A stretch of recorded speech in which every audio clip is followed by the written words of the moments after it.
A very good morning to class 8th.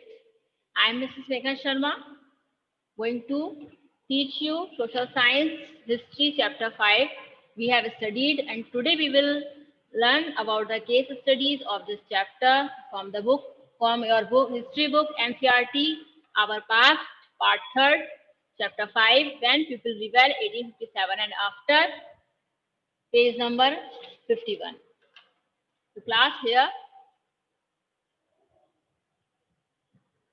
हम लोगों ने इस चैप्टर में क्या था ये तो हम लोगों ने पढ़ लिया कौन कौन सी पॉलिसीज थी और किस तरीके से what are the causes for the revolution and how revolution suppressed किस तरीके से दबा दी गई। बस टुडे की कौन कौन सी केस स्टडीज थी इसमें आखिर क्या क्या चीजें हुई थी जो इंसिडेंट हैं तब के जो एक्टिविटीज हैं वो आज हम कर लेते हैं। तो देखिए इस पे आपका page number 53 open page number 53 here is the source 1 Source 1, it is the case study. Here is the one. Source 1 is the list of 84 rules. अब list of 84 rules क्या था, है ना? आप लोगों के दिमाग में ये चीज आई होगी, मैंने आप लोगों से पढ़ने को ही बोला था, है ना?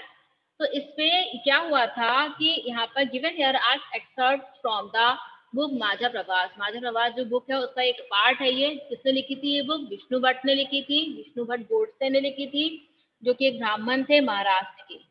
और उन्होंने जो है अपने एक्चुअली उनके समय क्या इंसिडेंट हुआ था जब वो, और इस बुक में उन्होंने बताया है कि जब वो और उनके अंकल जो है मथुरा गए थे। मथुरा एक शहर सिटी है, पिलग्रिमेज सिटी सेंटर है यूपी में। वहां गए थे वो लोग एक यज्ञ करने के लिए। तो वहां पर विष्णु भट्ट ने बताया कि उन्हें जब वो यात्रा कर रहे थे तब उन्हें वहां पर कुछ सिपाही मिले थे, ठीक है, सिपाही सेना के लोग, सिपाही वगैरह, तो वो उन्हें मिले थे। तो उन्होंने क्या बताया था, the way who told them that they should not proceed on the journey because a massive upheaval was going to break out in 3 days. उन्होंने कहा था कि आप जो है आगे की यात्रा शुरू मत कीजिए। क्यों? क्योंकि क्या होने वाला है, क्रांति, बहुत बड़ी क्रांति होने वाली है अगले आने वाले 3 दिनों में ही, 2-3 दिनों में। द सिपाही सेड, क्या कहा था उन्होंने, जो रीजन बताए थे कि ऐसा क्यों है। जैसे होता है ना सीक्रेटली, उस समय हर काम ओपनली नहीं होता था, क्योंकि अगर ओपनली होगा, खुले आम होगा तो चीजें क्या थी, अंग्रेज सैनिक हर जगह थे, वो तो जेल में डाल देंगे या फिर मार देंगे। ये आपने देखा ही ना किस तरीके से उन्होंने अपनी क्रुएल्टी दिखाई थी।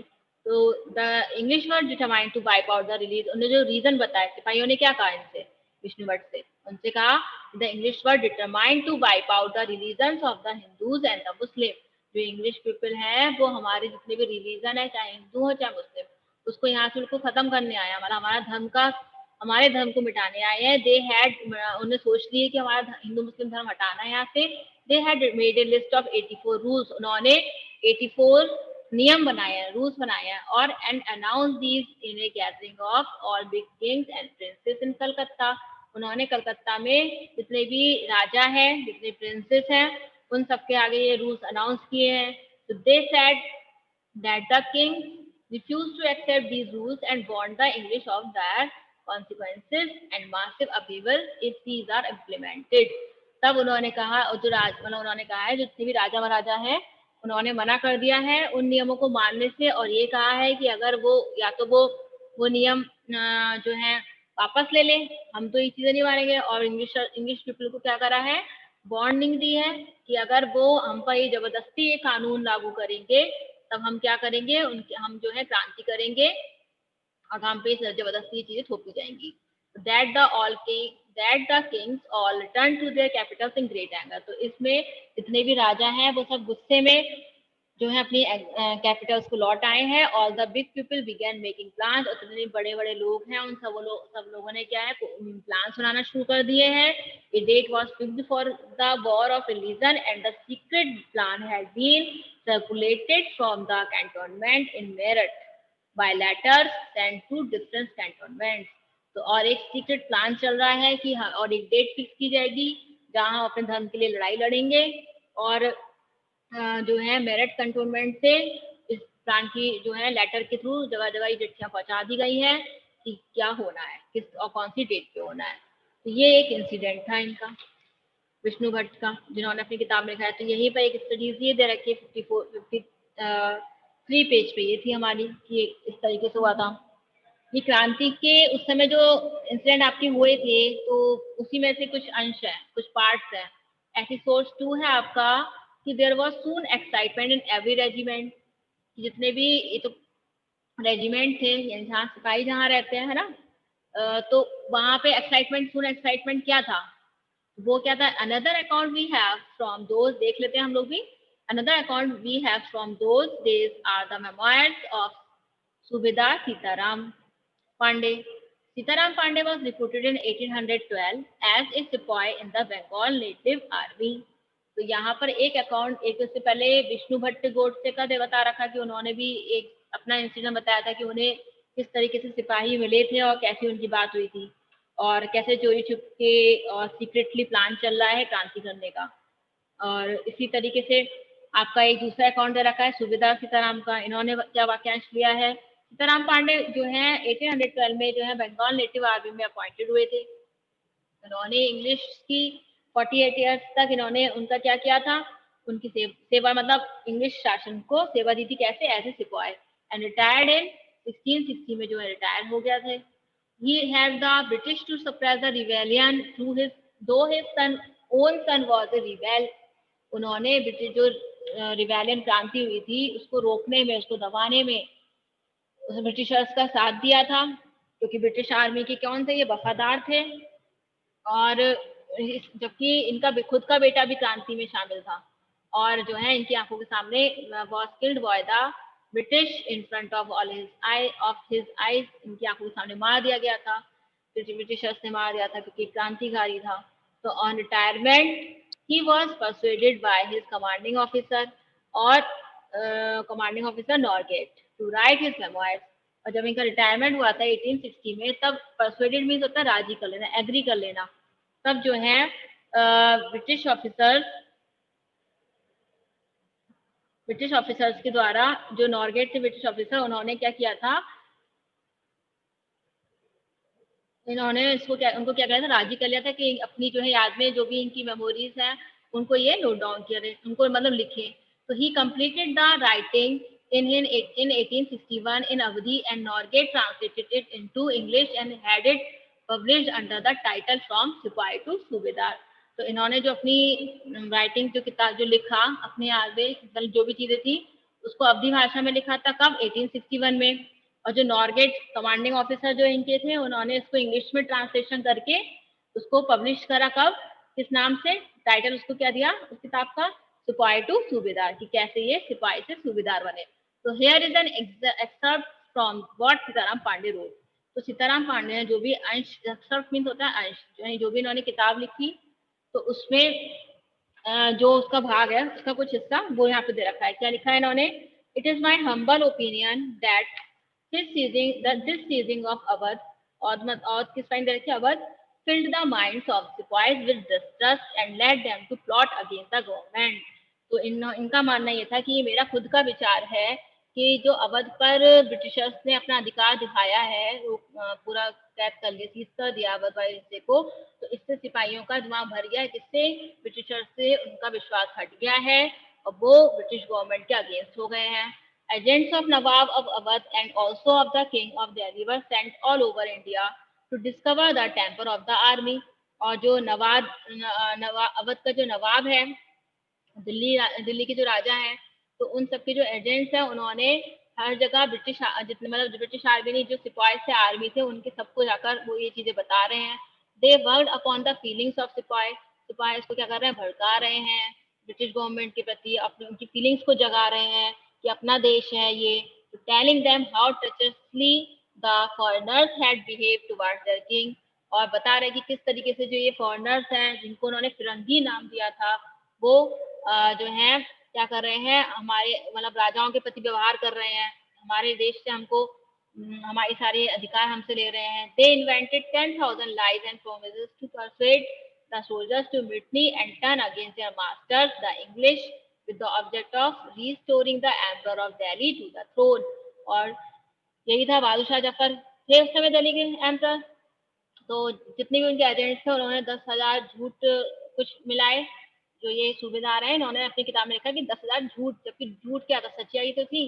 उसको प्रॉमिस किया था उनको एग्री करने के लिए हम जाएंगे और जितने भी सोल्जर्स हैं उनको जो है क्रांति के लिए भड़काएंगे और जो है क्या करेंगे, ब्रिटिशर्स के अगेंस्ट करेंगे और अपने जो हमारी दिल्ली से आपका संशासन हमसे लिया गया है उस चीज पर आपको वापसी मिलेगी, restoring. They maintained that this was wholly within the army's power if the soldiers would only act together and do as they were advised. और दोबारा हम सब जो है हमारी जो खुद की पावर हमें मिल सकती है कैसे, अगर जितने भी आज सोल्जर्स हैं वो सब एक हो जाएंगे और जो हम कहेंगे वो मारेंगे। ये सब ये एक सीन इन्होंने यहाँ पे दे रखा है। रिवेल sipahi at Meerut attack officers enter their homes and set fire to building. यहाँ पे एक ये पिक्चर दे रखी है आपकी कि किस तरीके से रिवेलियन ने एक ब्रिटिश ऑफिसर्स पर अटैक किया और जो है आग लगा दी वहां पर बिल्डिंग में, उसका सीन है ये। तो यही था कि एजेंट्स से जितने भी सिपा किंग्स वगैरह के, तो सुविधा ने अपनी किताब में लिखा है कि उनको भड़काया जा रहा था सिपाहियों को। तो इट चांस, इससे क्या हुआ, it chance that about this time the sarkar send parties of men from each regiment to different garrison for instruction in the use of the new rifle। और इसी बीच में जो एक चांस ये भी था, एक तो यही था कि जितने भी सुल्तान थे उनसे उनके जितने भी अधिकार छीने जा रहे थे तो उन्हीं के एजेंट जो है सिपाहियों का साथ लेने के लिए पहुंचे कि जितनी भी आर्मी है उसको ब्रिटिशर्स के अगेंस्ट करो। और दूसरी चीज यहाँ पे ये थी एक कि जो गवर्नमेंट थी, ब्रिटिश गवर्नमेंट, उन्होंने हर रेजिमेंट में जो न्यू राइफल उन्होंने इंट्रोड्यूस की थी उसके बारे में बताया। अब राइफल के बारे में क्या अफवाह उड़ी उस समय, अफवाह उड़ी क्या सच था कि these men performed the new drill for some time until a report got about by some means or the other that the cartridges used for these new rifles were greased with the fat of cows and pigs। तो इसके बारे में ये था कि इनको जो है जितने भी सिपाही वगैरह हैं, आर्मी है, उनको क्या करना होगा, सेना में जो लोग थे उनको राइफल का यूज करना होगा। न्यू राइफल उन्होंने इंट्रोड्यूस करी ब्रिटिश गवर्नमेंट ने। उसमें क्या था, उसके जो कार्ट्रिजेस थे जिन्हें हम छल्ले कहते हैं जो डाले जाते हैं, पहले वो मुंह से खींचने होते थे। तो वो मुंह से जब खींचेंगे तो ये था कि जो वो मुंह से खींचेंगे तो उसके जो छल्ले हैं वो ग्रीस्ड किए गए, उनपे जो है गाय के और पिग्स के जो मांस होते हैं उससे ग्रीसिंग की गई है उनकी। तो जब मुंह पे लगाएंगे तो ये तो हम लोगों में जो हिंदू धर्म है और जो मुस्लिम धर्म है दोनों में ये वर्जित है। तो the man from our regiment rode to others in the regiment telling them about this. तो इससे जो है रेजिमेंट के ही जब एक सिपाही को ये पता चला तो उन्होंने दूसरों को बताया और इस तरीके से लिख कर बताया कि ये चीज हो रही है यहाँ पर। And there was soon excitement every regiment. अब हर रेजिमेंट में ये बात फैल गई कि जो हम लोगों को राइफल दी जा रही है यूज करने को, वो इस तरीके से दी जा रही है। तो इससे क्या हुआ, some men pointed out that in 40 years service nothing had ever been done by the Sarkar to insult their religion। But as I have already mentioned, the Sepoy's mind had been inflamed by the seizure of our। तो कुछ जो regiment के सिपाही थे उन्होंने ये बात भी कही कि आज तक 40 साल से हम इस रेजिमेंट में काम कर रहे हैं, पर इससे पहले कोई भी ना शासक ऐसा आया ना आज तक कभी ऐसा हुआ कि इस तरीके से हमारी इंसल्ट की जाए, हमारे धर्म की इंसल्ट की जाए, हम लोगों से ऐसा काम करवाया जाए। और ये गवर्नमेंट आई है जो हमारे सामने ऐसा कर रही है। लेकिन जो यहाँ पे यही थे सीताराम पांडे, इन्होंने एक बात और भी लिखी, लेकिन कि जो है सिपाहियों के जो दिमाग थे वो किससे भरे जा रहे थे, लेकिन सबसे ज्यादा तो वो लोग किससे भरे हुए थे, जो अवध पर उन्होंने अपना शासन जमाया था।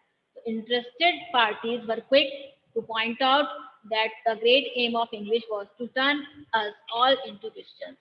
और जो कुछ पार्टीज और जो चाहती थी इनके अगेंस्ट होना, उन्होंने ये भी कहा कि जो इंग्लिश पीपल है वो हमारा धर्म परिवर्तन कर रहे हैं इससे। क्योंकि देखिए जब क्रिश्चियन धर्म में परिवर्तन होता है, कुछ लोग होते हैं, मैं आपको बताना चाह रही हूँ, जब क्रिश्चियंस बनते हैं तो उसमें होता है कि जो ये नॉनवेज वगैरह वो सारी उनके प्रोसीजर होते हैं। और इस तरीके से उन लोगों को ये भी लगा, इंडियन जो थे, इंडियन आर्मी, उस समय उनको ये भी लगा कि ये चीज की जा रही है, हमारा धर्म परिवर्तन कराया जा रहा है। हमसे जो ये ग्रीस्ड कार्ट्रिजेस हैं जो हमसे यूज की जा रही हैं, ये fats of cow and pig से बनी हुई है, तो ये हम लोग यूज करेंगे, इससे हमारा धर्म परिवर्तन कर रहे हैं, हमें इंग्लिश क्रिश्चियंस बना रहे हैं। And they had therefore introduced the cartridge in order to bring this about since both Mohammedan and Hindus, Mohammedan मतलब मुस्लिम और हिंदू दोनों के लिए ये गलत है, दोनों धर्मों के लिए। The colonel sahib was of the opinion that the excitement which even he could not fail to see would pass off as it had done before and he recommended me to go to my home. तो इससे जो colonel साहब थे उन्होंने अपना opinion रखा कि इससे लोगों में क्या हो गया, ओपिनियन मतलब सॉरी ओपिनियन नहीं, कि उससे एक्साइटमेंट ब्रिटिश रेजिमेंट में हुआ कि अब तो करना ही है कुछ, ये तो बहुत गलत हो रहा है हमारे साथ, और जो है इस तरीके से चीज को आगे बढ़ाया। तो ये जो हमारा था source two, there was soon excitement in every regiment. So class, these are two sources of 1857 जो हमें कुछ किताबों से मिलते हैं। इसके अलावा देखिए यहाँ पर एक एक्टिविटी दे रखी है आपको, what were the important concerns in the mind of the people according to Sitaram and according to Vishnu Bhatt. तो अभी हमने जो सोर्स 1 पढ़ा था वो विष्णु भट्ट की जो है बुक से पढ़ा था, जो बुक थी माधा प्रवास, उसमें जो लिखा हुआ था कि किस तरीके से क्यों क्रांति की जाए थी। और दूसरा हमने यहाँ पे सीताराम पांडे की पढ़ा है जो उन्होंने लिखा है। तो हमें इस क्वेश्चन में यही बताना है कि उन दोनों के अकॉर्डिंग क्या रीजन थे, सोल्जर्स जो लोगों के दिमाग थे वो किन चीजों से भरे हुए थे। तो इनके आंसर यही है, जो सोल्जर्स के जो माइंड थे वो किससे भरे हुए थे, अनेक्सेशन ऑफ, जो लगातार अनेक्सेशन ऑफ अवध, यहाँ पे मेन रीजन सीताराम के अकॉर्डिंग है। देखिए यहाँ पे सीताराम ने क्या भी रखा है कि peoples mind, but as I have told, as I have already, एक सेकेंड, जैसे ये बता रखा है, but as I have already mentioned the sipahis mind had been inflamed by the seizure of Awadh, ये अकॉर्डिंग टू सीताराम है। और विष्णु भट्ट के अकॉर्डिंग ये था कि जो 84 रूल्स बनाए थे ब्रिटिश गवर्नमेंट ने, तो वो विष्णु भट्ट के अकॉर्डिंग है। यहाँ पर आंसर आपका कि सिपाहीज के माइंड इस तरीके से भरे हुए थे।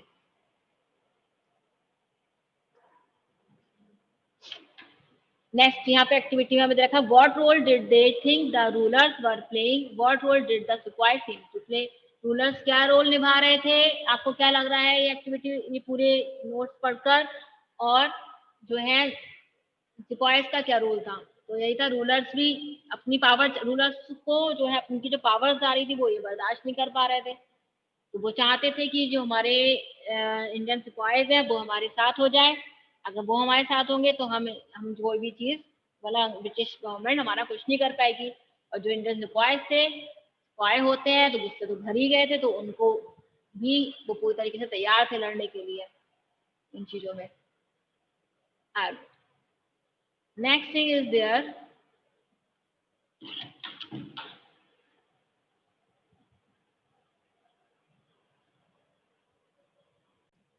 on page 59 there is another activity, make a list of places where the uprising took place in May, June and July 1857। तो class, as I have told कि जो प्लेसेस थे, इंपॉर्टेंट सेंटर थे आपके, जहां पर आपकी ये रिवोल्ट स्टार्टिंग हुई थी, वो दीज वर द, उसका आंसर आपका यहाँ पे आ जाएगा, जो main centre of the revolt कौन कौन से हैं, मेरठ, जहाँ पे आपकी मई जून जुलाई में 1857 में क्रांति स्टार्ट हो गई थी, मेरठ, दिल्ली, बरेली, लखनऊ, फैजाबाद, कानपुर, झांसी, इन सेंटर्स के आप नाम उन आंसर्स में लिख सकते हैं। These were the centre, main centres of the revolt. And on page 62 there is another case study, the Khurda uprising. अब the question is arising, what is the Khurda uprising? So let's start. देखिए जो Khurda uprising थी उसको हमने पाइका विद्रोह के नाम से भी जानते हैं, ठीक है। क्या था यहाँ पर, इसमें ये था कि the much before the event of 1857 there had taken place another event of a similar nature at a place called Khurda. Khurda एक जगह थी इन 1817 में, जैसे 1857 में शुरुआत हुई थी ऐसे हमारी क्रांति की, इसी तरीके से खुर्दा 1817 में यहाँ भी एक जो है इवेंट हुआ था। क्या था, here it would be instructive for us to study that event and reflect on how resentment against the colonial policies of the British had been building up since the beginning of the 19th century in different parts of the country। तो यहाँ पर ये बताया गया कि किस तरीके से ये इवेंट भी हमारी ब्रिटिश पॉलिसीज के अगेंस्ट था, और यहाँ भी इसमें भी क्या विद्रोह हुआ था। तो देखिए यहाँ पे खुर्दा क्या था, Khurda a small kingdom built up in the late 16th century in the south eastern part of Orissa. Orissa state है, आप सबने नाम सुना होगा। तो उड़ीसा जो स्टेट है वहीं पर भी एक जगह, वहीं पर एक जगह थी खुर्दा, ठीक है। तो तो उड़ीसा में ब्रिटिश ईस्ट इंडिया कंपनी के शासन के विरुद्ध एक सशस्त्र विद्रोह हुआ था, ठीक है, जिसको हम लोगों ने पाइका विद्रोह के नाम से भी जाना। तो पाइका विद्रोह आखिर चीज थी क्या ये? तो पाइक लोगों ने क्या किया था, भगवान जगन्नाथ को उड़िया एकता का प्रतीक मानते थे ये लोग। तो ये लोग जो है 1870 में ये विद्रोह शुरू किया था। इस 1870 में जब इन्होंने शुरुआत की थी तो ये विद्रोह पूरी तरीके से पूरी उड़ीसा में फैल गया था और अंग्रेजों ने निर्दयता पूर्वक इसका आंदोलन को दबा दिया था, यानी 1817 में इसको। तो इसमें जो है बताया गया खुर्दा कौन थे, खुर्दा के जो शासक थे वो परंपरागत रूप से जगन्नाथ मंदिर के संरक्षक थे, ठीक है, जगन्नाथ मंदिर के संरक्षक थे वो लोग और धरती पर उनकी प्रतिनिधि के तौर पर शासन करते थे। यहाँ पे देखिए दे रखा है। So class, for today it is enough. We will learn about the Khurda uprising in your next class. Thank you for today. Thank you for listening me so carefully.